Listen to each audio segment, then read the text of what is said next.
It's the sport of kings. Better than football. Wildcats football. Wildcats football. Wildcats football. Wildcats football. Wildcats football. Wildcats football. All right, Steve, here we are, week 2, season 2, or episode 2, season 2. I screwed that up already. So I thought last week we did a pretty good job on that episode, but the one thing we didn't do at all was plug the podcast. So if you're watching, please go to our Facebook page, our YouTube channel, and we are now available anywhere where you listen to your podcast. You should be able to find us. I'm not sure that was the case last year, but we are on Spotify and all the other ones. I don't know all the names of them. So like, subscribe, and feel free to comment as well. Do you have anything to add, Steve? No. All right. Last week we talked fantasy football. What are we talking about this week? This week we're talking NFL future bets. Awesome. So let's start with odds to win the Super Bowl. Well, what are we going to talk about? Do we want to kind of lay out the different categories that we're just going to talk about before we get into it? So we're going to talk a little bit about the Super Bowl winners. Go ahead, Steve. Super Bowl winners, we're going to look at the divisions and the odds to win for teams to win the division this year. We're also going to look at win totals for each team, which is a popular thing that people like to wager on. And then we'll get into player props that Jaclyn and I have been studying all off season for your betting enjoyment. All right. So odds to win the Super Bowl. The only thing I have here is I think you got to maybe put a play on Tampa Bay. The running back, Tom Terrific, 2 years in a row. I honestly didn't think he would do it last year, so. I did, but I'm not sure about this year. I worry about him getting up in age. I mean, I know he had a lot to prove, and the one thing I do like is they seem to put it together at the end of the season, so where could they go? But in the back of my mind, you always got to worry about, how old is Tom getting?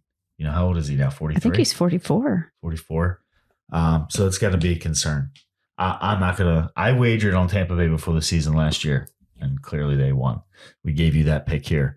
I'm not going to wager on Tampa Bay this year, even though I think they're going to score a lot of points and have a lot of wins. All right, so who are you betting on?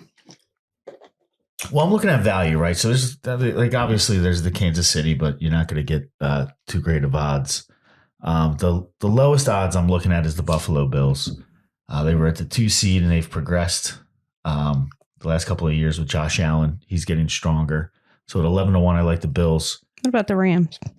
I have 3 teams written down. The Rams are also one from the NFC. They're the only NFC team that I like.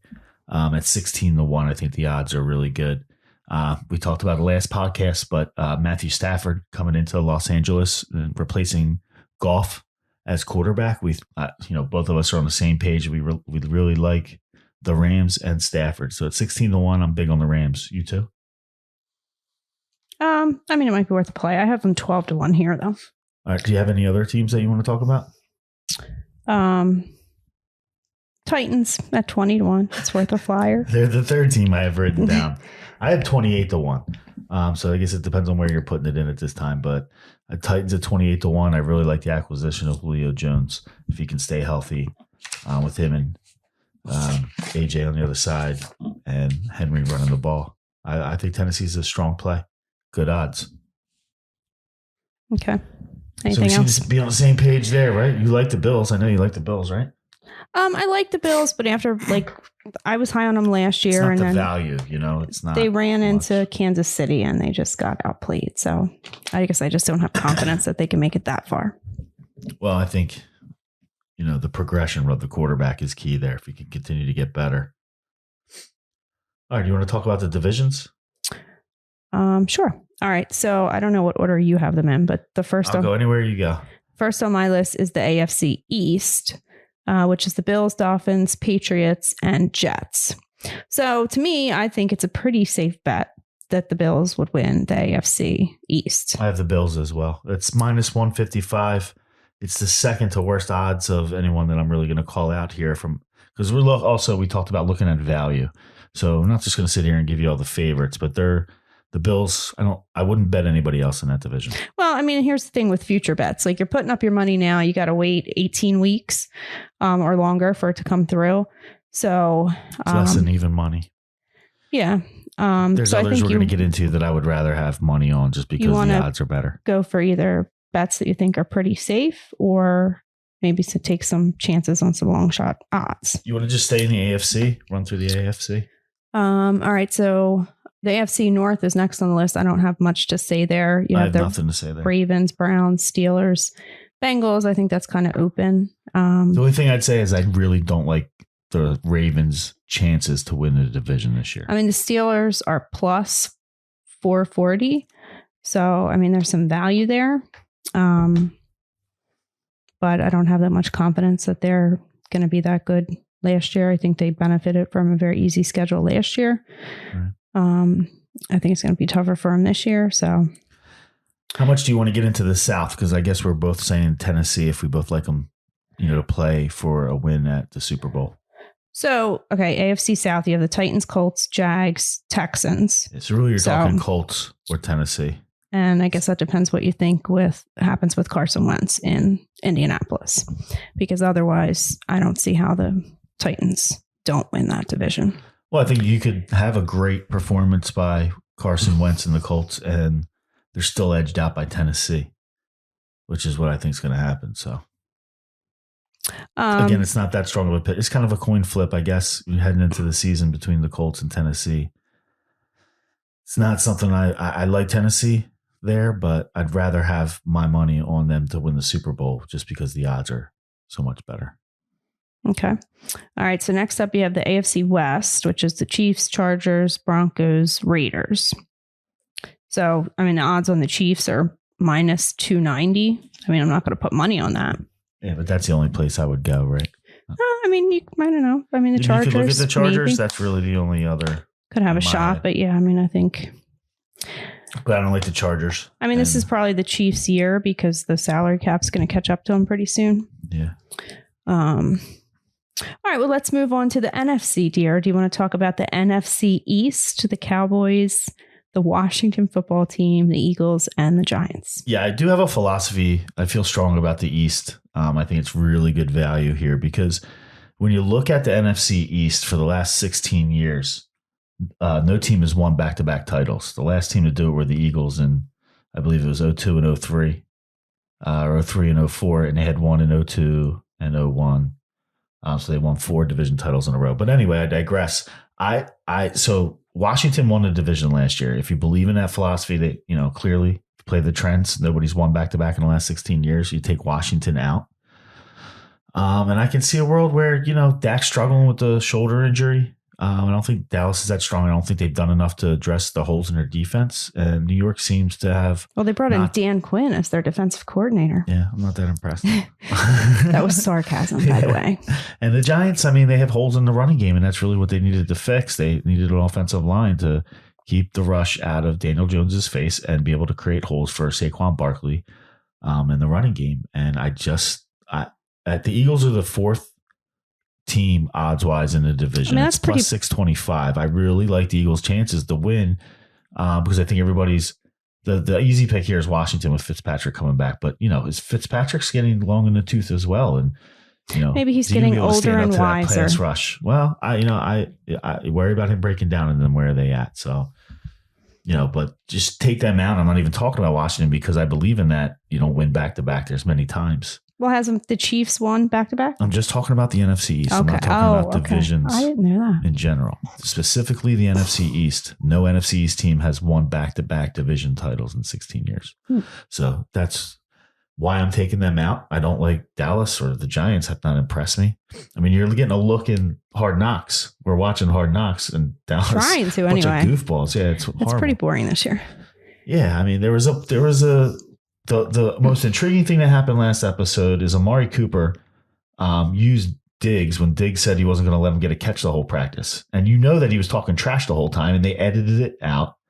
And when Cooper was walking off the field, he even apologized to the camera saying, I apologize. I don't usually talk like that. So he was destroying Diggs. It would have been entertaining TV. And Jerry Jones probably edited it out because the Cowboys have, last right to edit. It's ridiculous. Anyway, Cowboys, Hard Knocks. What a waste of time. So I like the Eagles at plus 625.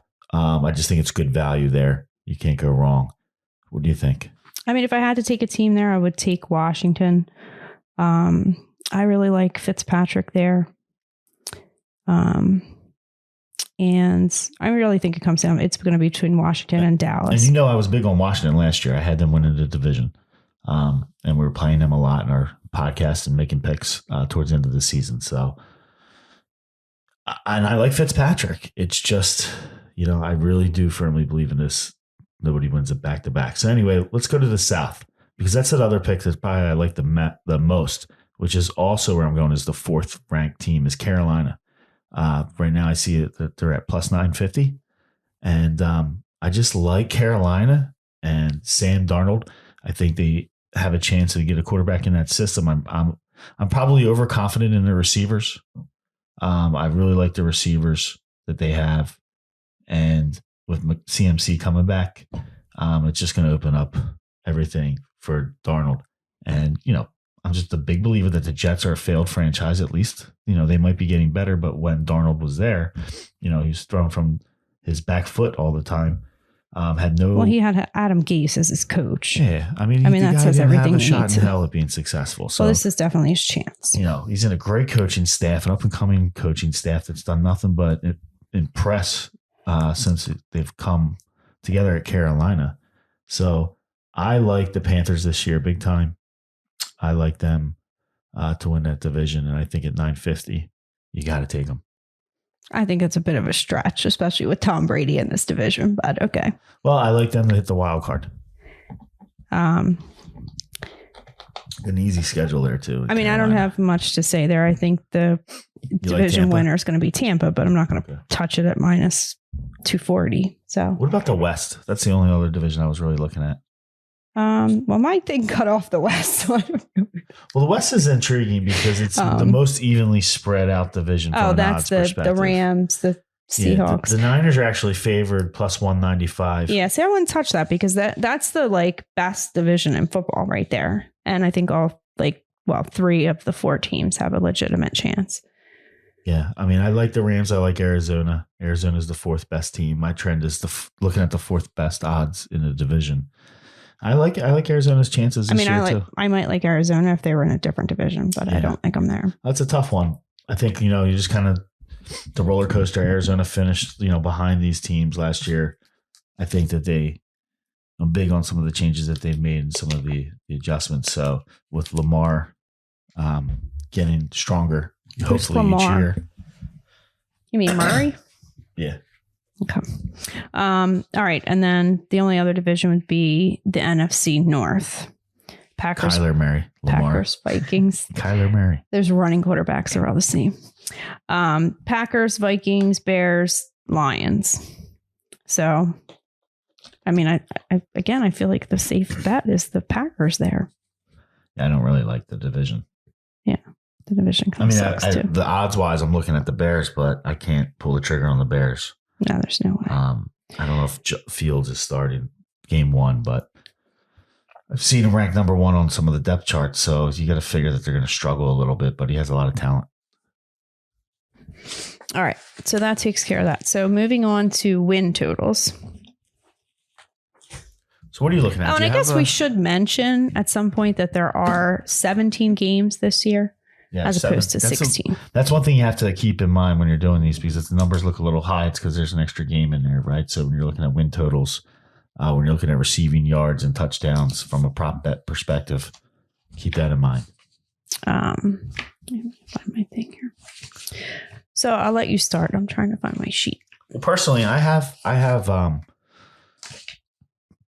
eight teams that I like from a over under win total. 4 of them are unders, 4 of them are overs. And if I break them down into the category, 4 of them are 5-star picks or from a confidence perspective. And then the other 4 are 4-star picks. So I'll just do this from mine if you want me to just run through my totals and then you can go. I'll start with the ones I like the most first.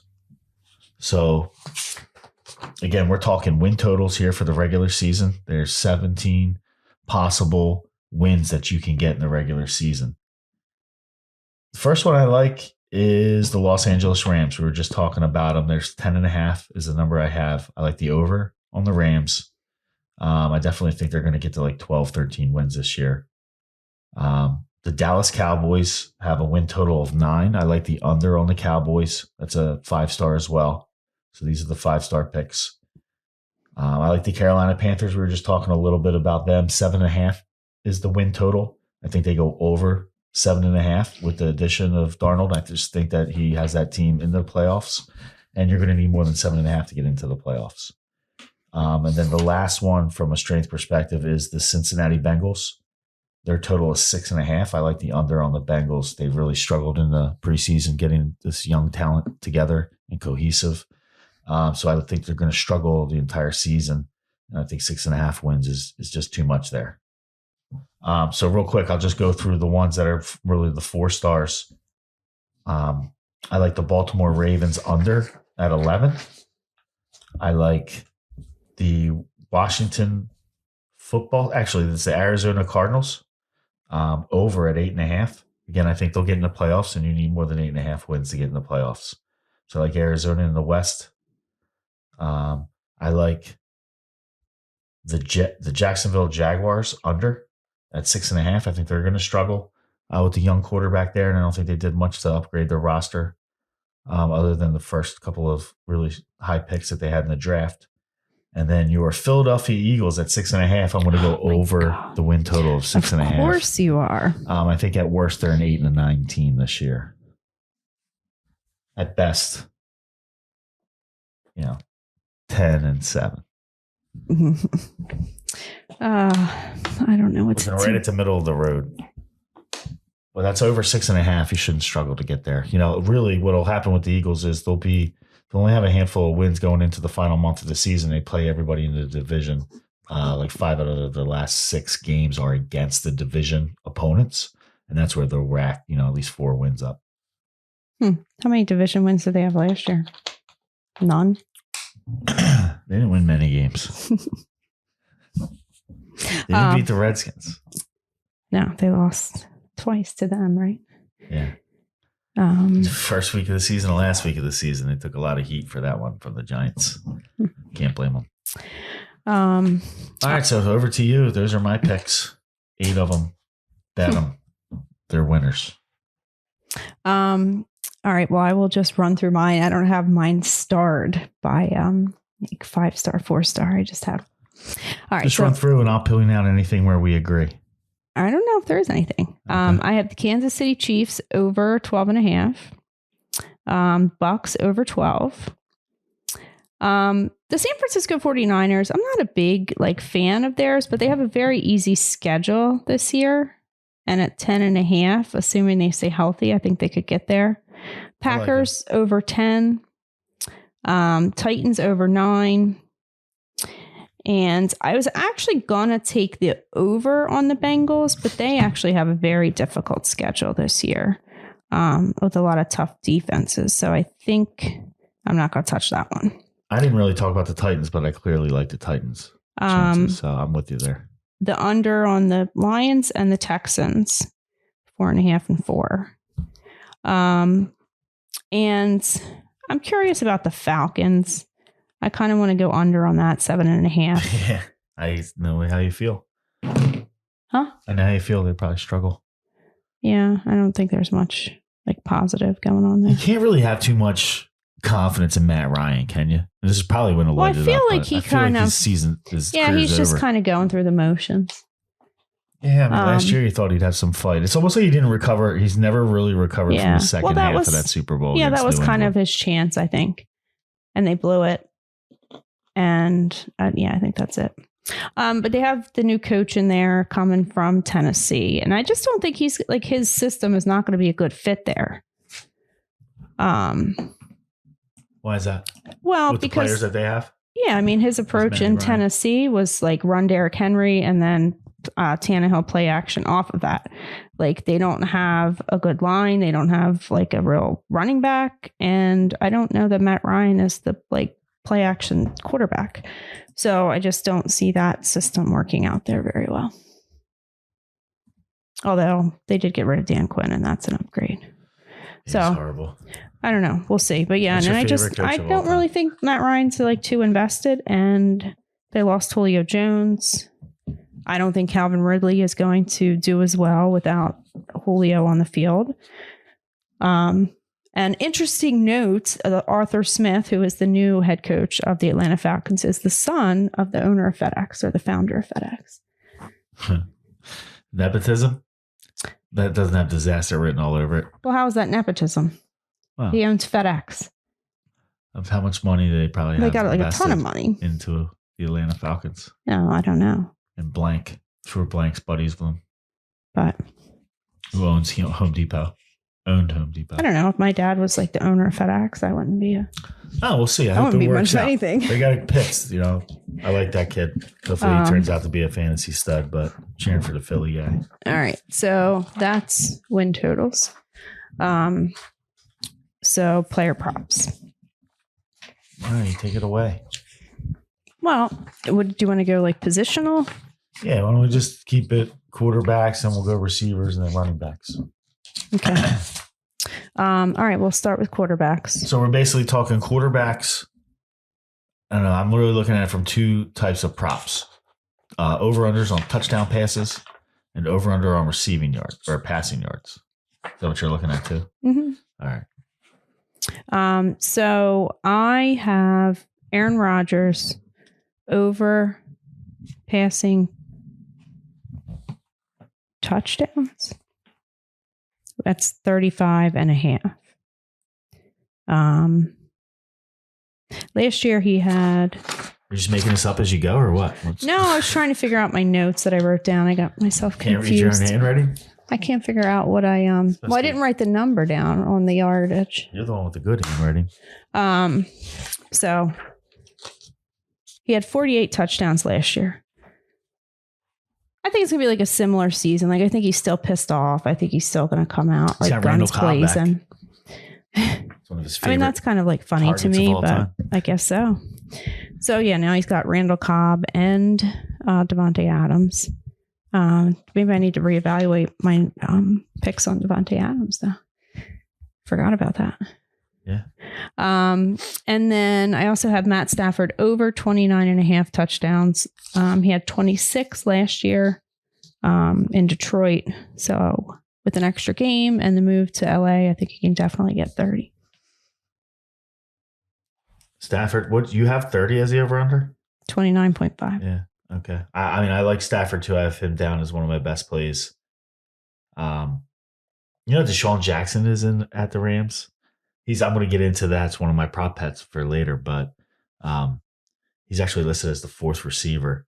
But they have a lot of weapons with Higbee, Woods at receiver. Higbee's the tight end, obviously. Cooper Kupp. I don't think Deshaun's really going to amount to much because he can't stay on the field, but they also have Van Jefferson there. Nah, I'm not really confident. If he stays on the field, he definitely could be. Yeah, I mean, he's getting old. I don't see how those hamstrings. He really hasn't even played in the last 2 years. When he did get on the field, he looked good. I mean, he got behind the Dallas secondary. Not like everybody that played receiver last year that played against Dallas didn't get behind their secondary, but he was still able to show that world-class track speed that he has. But I'm looking at Van Jefferson after him. I think this kid has a lot of speed and a lot of talent, and that's the guy who I would look to have a breakout season more than Deshawn Jackson. But anyway, Matthew Stafford should be the benefit of all that speed. And I like the over in touchdowns there too. It's one of my top plays. All right. You got anything else? I like Kyler Murray. I have 26 touchdowns. He's had like 20 and 24 the last two seasons. So I see him progressing to at least 28 touchdowns passing. They brought in AJ Green. You keep talking about AJ Green. Yeah. I think it's, I might have to edit these parts of the podcast out. AJ Green is notable because he is one of the best receivers in the league, if not top three. Not that he's going to be You think Deshawn Jackson's washed up? What I really think is that at least it'll create more coverage for Rondale Moore to kind of break out and have a good season. But you have DeAndre Hopkins as a number one there. How can you not love him? I see Kyler Murray going over 26 touchdowns. If you just throw it out there, we talked about Sam Darnold. His number's low at 23. I think that's an easy one. Take over there. I really like that. Tannehill at 30. He's got a lot of weapons. Josh Reynolds from the Rams is over there. He had 52 receptions and 618 yards last year. So he comes in as the third with Julio Jones, obviously, and A.J. Brown. Julio Jones, the acquisition from Atlanta. If he can stay healthy, what kind of space is going to be on the field for Travis Henry to run through and Tannehill to set up the play action? So over 30 touchdowns. I love it. It's Derek. Yeah, Derek Henry, sorry. The only other one I had Fitzpatrick, which you're probably not going to agree with, but his number is 23.5. I like the under on Fitzpatrick. I just can't see him staying healthy throughout the full season. I do like him. Why would you say you can't see him staying healthy? I just think he's going to have a problem. He's going to get hit. It's probably the one. The offensive line's not that great in Washington. Their defensive line is outstanding. But we'll see what happens if they can keep Fitzpatrick upright. What'd you say the number was on him? 23.5 is what I have. Oh, I love the over on that. I think it's one of those that's like begging you to take it and take the under when it's saying that. Well, so I mean, the problem with all of these is if somebody gets hurt, then that's... Well, that's one thing. You look at these old quarterbacks. Part of that is playing if you think there's an injury coming. Look at the injury history. Somebody like Fitz. But he doesn't have an injury history. Fitzpatrick's been banged up and been out of games plenty over his career. Really? Yeah, absolutely. So we'll see what happens there. Yeah. I mean, I don't have the numbers in front of me, but he's definitely been banged up when he played for Buffalo. He's a strong guy, and he's a gamer, but I don't see him over 23.5 touchdowns. Well, I guess he hasn't played a full season. They got a lot of weapons down in there, a long time. But I think by the end of the season could be another quarterback getting those points. All right. You got anything else at quarterback? That's it. All right. Wide receiver. Oh, no. Running back. So, I mean, you know where I'm going to go here. Did you know that Derrick Henry last year had 2,027 yards, and that was 500 more yards than the next closest running back, who was Dalvin Cook? Wow, that's domination. And he also had 17 touchdowns to lead the league. What do you like, the over touchdowns, over yardage? Yeah, I like the over.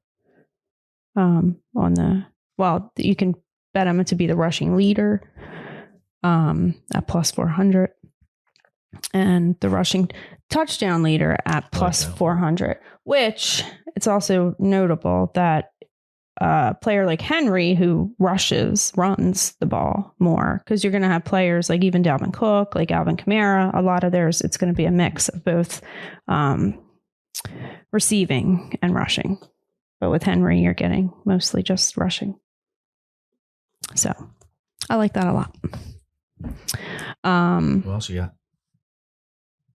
I have Jonathan Taylor under 1,200 yards, 1,200.5 yards. Seems like a big number, doesn't it? 1,200? It does. And I still don't know that he's locked into the starting job. I think they're going to rotate the backs a little bit. And just with who? Mac is could back. Steal some carries for sure. And then they have those other two guys, Hines and Hines had some productive numbers. I can't think of the other guy's name, but I think if all backs are healthy, though, Jonathan Taylor's getting the rock. He also had some fumbling issues. It's a lot of it's a high total. This is where you kind of have to keep in mind there's an extra game in the season. Well, and then there's the whole Carson Wentz thing, because I mean, if Frank Reich is the Carson Wentz whisperer and things go lovely down there in Indy, then maybe he gets over that. But if not, then I think that they could opposing teams could load the box up and try to stop Taylor and force Carson Wentz to air it out. See, to me as a diehard Eagles fan, it's the question isn't for me, is Frank Reich the Carson Wentz whisperer? That's a fact. He is. Well, is he, or was he the Nick Foles whisperer? Can he keep? He was both. Whatever translated, those guys are very similar. But what they were able to do was really build the offense around the team, because they weren't doing a lot of run pass options with Wentz. They really put a lot of those RPOs in when Nick Foles came in and really for the playoffs going out. But I digress. I really do think it's not whether he's the Wentz whisperer or not. He definitely is. Well, then you have to worry about does Wentz stay injury. healthy? It's the injury. I mean, he's got the injury bug. He hasn't stayed healthy for I mean, he hasn't even gotten into the season. regular season yet. He's already been hurt. And the problem with that guy is that he'll be hurt and we should probably just get treated and it'll be good the next week. He'll just keep going and keep getting banged up until he can't stand anymore. Well, but then do you think with this, what is it, his foot? Yeah, this time it's his foot. I mean, they said he's going to be ready for week 1. Yeah, but when it first happened, it was like he's going to be out for at least a couple weeks. And then all of a sudden, he might be ready for week 1. Is it a good idea to rush him back if it's not? Plus, he's starting his career in a new city, and all they want to do is rush him out of town because he doesn't have the COVID vaccine. I mean, he's got a lot going on in his head. I don't know how good he's going to be, but maybe it'll be like an escape from all the turmoil, things that are going on. And when he gets on that football field, it translates with Frank Reich into touchdowns. Well, I can't wait to see. I know. Say what you want about Carson Wentz. I personally, this is what makes the NFL so great. I can't wait to see how it unfolds, good or bad. I have a lot of reasons, to hope that he does well so that the Eagles get a better draft pick. So it's kind of genius how that trade tied in. We're all cheering for Carson Wentz. I hope he does well. No, I'm not cheering for him. I just can't wait to see. You're not an Eagles fan. All right. And then I have Austin Eckler at over 825.5 yards. Love Eckler. It seems low. Is it combined? No, that's rushing. Yeah, well, he's got some competition there too. I mean, they're going to steal some Justin Jefferson, or is it Justin James, the running back there? His name is not on the tip of my tongue. Right on the tip. God, it was there before, or somebody new. The guy that was there last year. Oh, like Justin Jackson or something? Yeah, Justin Jackson. So who knows if they start stealing carries and spread the ball around a little bit. But I like him this year, but that's not a guy to have to talk about. But I think it's a good pick. Okay. Well, who do you have to talk about, dear? Well, I don't have much. I mean, really, I like a lot of it didn't jump out to me. But from a running back perspective, strictly running back, I like Najee Harris from Pittsburgh. I think he's going to be one of those rare occasions where the running back goes in and just starts ripping it up from the beginning. He should get all the carries in Pittsburgh. His over-under yard total is 1,025 and a half. Seems a little high for a rookie. It is a little high too, but there's a reason why it's high. I think you take it and you just go with it. And, it's about 1,000 yards for a rookie rusher. The only other one I wanted to talk about, it's rushing yards, but he's not a running back, is Jalen Hurts. His over-under is 650 yards rushing. And, how much? 650 yards. So he's that's gonna have high. He's gonna have a couple 100-yard rushing games. He can run. He's pretty good. Really? If he plays all 17 games, I think he's clearly in the 700 to 800 yard range when it's all said and done. All right, if you say so. Making faces over there. My pick. Even like Jalen Hurts. Lamar Jackson had 828 rushing yards last year. He's a bomb. So I mean, I don't know. I like it. I think a homer take. Well, I think as Jalen Hurts is still going to struggle a little bit recognizing defenses, and he's going to get forced in a position where he's just going to take off with the ball. And I like the speed of the receivers that are outside. They have a ton of speed, which are going to drag the coverage deep and allow that under area where they run the coverage out of to be wide open for these 10 to 15 yard clips. He showed that's the one thing he really did well last year in the short time that he played. Okay. All right. Do you have anything else at running back? That's it. All right. So then we can move over to receivers. Yeah. I mean, really, I had a couple things I want to talk about. I'll just stick with touchdowns and you tell me if you have anybody for touchdowns. But I have two guys that I'm looking at. One is Russell Gage in Atlanta. He's going to be the number 2 slot. His number seems low at 4. I think what is easily this? Touchdowns? Yeah, wide receiver touchdowns. Mm. So I have Russell Gage at 4 touchdowns. I would take over. And I like Tyreek Hill to get at least 10 touchdowns. His number right now is at 9.5. I like the over on Tyreek Hill. Okay. He had 15 last year. Do you have anybody on touchdowns? Well, I had Devontae Adams as the touchdown leader. You get good odds on those, plus 850. He led by 3 last year. Although the Randall Cobb thing, I forgot about him. So he could vulture a couple touchdowns. Adams over 11.5 touchdowns. I have, and this is like an injury thing, Brandon Cooks under 900.5 yards. And I love that one because he will not play the full season. What team's he on this year? Houston. Oh, yeah. Still so, there. Right? Yeah. Please. Yeah. So, I mean, he's always like hurt or has a concussion. So I feel like that's a pretty safe bet. And then I have Mike Evans under 1,050.5 yards. You're jumping the yardage now? Well, okay. That's just what I have. Go for it. I have Calvin. Just making sure we're clear. Calvin Ridley under 1,375.5 and CeeDee Lamb over 1,100.5. CeeDee Lamb's the one spot that I'm looking at in Dallas to do well. I mean, I think Cooper will do well, but he's going to get a lot of the coverage rolled to him. So CeeDee Lamb should have some space out there.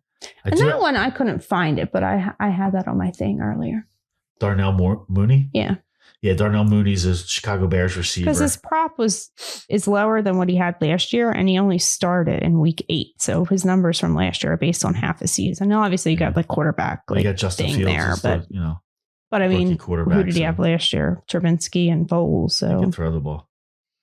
Well, he's 700 yards this year, 700 and a half.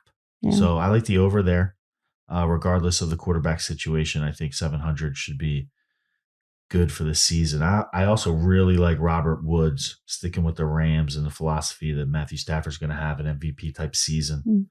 I really like Deshawn Jackson there. And which, by the way, I'm going to throw this bonus in there. I don't think I brought it. I probably left it downstairs, but I like NFL MVP Matthew Stafford. There's some pretty good odds there. So take a look at that. Let's see if I wrote that down somewhere. What exactly the odds were. I like Matthew Stafford, NFL MVP. I think it was like 10 to 1 maybe for him. Okay. All right. So anyway, talking receivers. We're talking receivers, right? There you go. Yep. So the other two I was going to give you were unders. Jalen Reagor is at 675 yards and a half. Jalen Reagor does not he doesn't sniff near 700 yards receiving this year. Trust me. This guy's a joke. And Deshawn Jackson, we alluded to him earlier. I couldn't find one on the him podcast. Either. I got one for 550 yards. The problem with him is the injury thing, but I think if he stays healthy. That's why you go under. Well, I don't know. I kind of feel like with Deshawn Jackson, there's a little bit of like a motivation factor with his injuries. Because when he is injured, like it's never like part of the play. The one thing is he's coming home. But I don't think like he had chemistry with Carson Wentz. And I don't think he was just like, fuck it. Donovan McNabb had chemistry with. I think, well, yeah. And I think like even with Fitzpatrick when they were in Tampa. Listen, if Deshawn Jackson play, let's say in 15 games healthy, he might have 2,000 yards receiving with this offense. I mean, the first 4 games of 2018 when he played with Fitzpatrick, he had 450 yards and 3 touchdowns. Yeah, he just can't stay healthy. I mean, I'm telling you, there's going to be a lot of space to run with and then McVay's Jameis came in and Stafford at quarterback. So I think if he has chemistry with Stafford, he might have the motivation factor to stay out there, and I think strictly an injury play. But we'll see what happens. Strictly an injury play. All right. So, do you have anything else you would like to add? Any final thoughts? No, I'm good. I mean, this is our second episode of the year, right? We'll come to you before the start of Sunday's games next week. So it'll be sometime between Tampa Bay and Dallas, who are kicking the season off on Thursday. Do you have any thoughts on that game while we're at it? Yeah, I really think that Tampa's going to smoke them. Do you? Absolutely. What's the line? Well, it moved up to like 7.5. Yeah, they're going to destroy Dallas. The word is Martin, their guard, he's out because of COVID. So there's not going to be a lot of room to run. That defensive line is stout and difficult to run on in the first place. And I think they're just going to look to have continue the celebration from last year's Super Bowl. And I would lay it up on Tampa Bay. All right. All right. Yeah. So I'm excited. Week 1 is so we'll come upon back us with at our this picks point. for week 1. So remember to like, subscribe.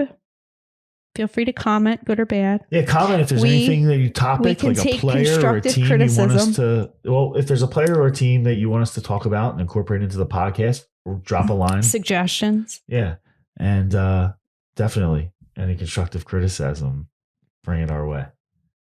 All right. Remember, we're not professionals. Peace out.